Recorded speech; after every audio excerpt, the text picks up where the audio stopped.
Áno, v zásade posledné úpravy boli robené na letisku Košice, kde samozrejme je nižšia kapacita toho letiska, ale zhruba za 2 milióny slovenských korún bolo letisko Košice, alebo k dnešnému dňu už je aj letisko Košice pripravené, kde tam treba doľadiť ešte niektoré absolútne drobnosti, ktoré nemajú dopad na rozpočet letiska ani na investície. A letisko Poprad takisto je pripravené na non-Schengen a non-Schengen. Samozrejme letisko Žilina tiež, samozrejme tam je tá prevádzka úplne iná, pretože je tam pomerne nízka kapacita tohto letiska. Tomu zodpovedajú aj tieto úpravy, ktoré sú veľmi, veľmi jednoduché, keď sa to tak dá povedať, a v podstate tam to viac menej spočíva aj na vizuálnej kontrole, ale tuto pri kapacite hodinovej 700 cestujúcich sa nejaká vizuálna kontrola nedá urobiť. Čiže tam je to podstatne jednoduchšie, pretože tam sa dá to jedno lietadlo vyriešiť veľmi jednoducho. Kdežto tuto pri takýchto hodinových kapacitách je to problematické, preto treba takéto úpravy robiť. Takže v zásade môžem skonštatovať to, že tým 15.8.2007 budú všetky letiská, ktoré prijímajú medzinárodnú dopravu, pripravené na Schengen a non-Schengen. Zdôrazňujem, že tie malé tam sú tie úpravy podstatne jednoduchšie. Chcem ešte zdôrazniť to, že toto naše stretnutie na úrovni ministrov malo aj ten význam, že sme si doladili niektoré problémy súvisiace s prevádzkou, pretože na letisku sa stretávajú dve organizačné zložky. Jedna je tá transportná, to je ministerstvo dopravy, a druhá je tá silová, to je ministerstvo vnútra. A doladili sme si niektoré problémy, čo sa týka zásahu, kde sme pozitívne zhodnotili Políciu Slovenskej republiky v prípade nejakých zásahov z minulajšku a našli sme tam spoločnú reč. Takisto sme našli spoločnú reč v spoločnom využívaní kamerového systému. Dohodli sme sa, že sa dohodneme v oblasti ochrany letiska ako takého, že si zadefinujeme štátnu hranicu, ktorá prechádza touto odbavovacou halou, aby aj tu boli úplne jasné pravidlá hry budúcnosti. Dohodli sme sa, že vylepšíme niektoré náležitosti ohľadne kontroly radioaktívnych látok, ohľadne stopového analýzora, to sú tie technické záležitosti, ktoré budeme sa snažiť tiež tomu 1.1.2008 zrealizovať tak, aby ozaj letisko bolo bezpečné, funkčné a aby sme vedeli zmysluplne ponúknuť aj kontrole letisko, aby aj tá hodnotiaca správa bola pozitívna.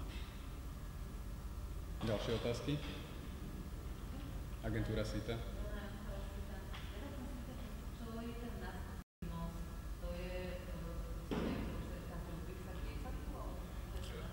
Je to na pol ceste k rukávu, keď ovládate ako niekedy z rukavých lietadlám, tak my vlastne potrebujeme získať stenu, ktorá oddeluje samotné vstupy do tejto budovy.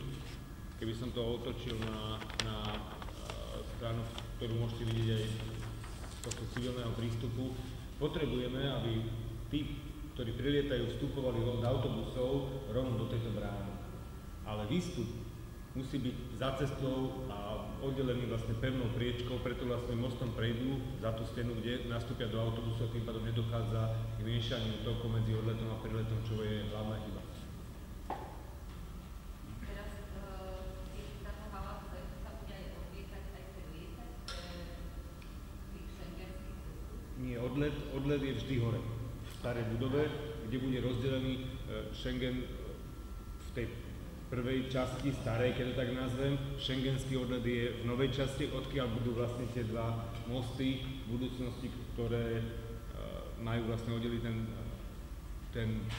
to miešanie tých tokov, a prílet je iba v týchto dvoch halách, ktoré sú tu dole, tak ako je doteraz v tej staronovej, kde bude plánovaný zatiaľ nešengenský prílet, a tu vlastne bude schengenský prílet od 1. januára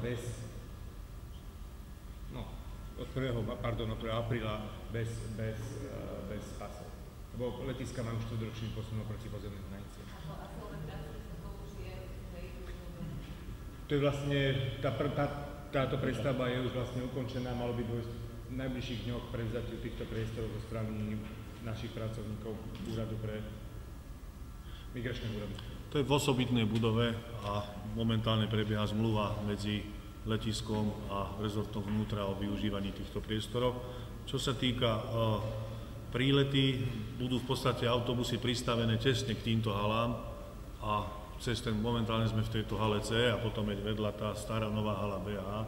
kde budú prílety a odlety budú o poschodie vyššie, ako už povedal pán podpredseda vlády.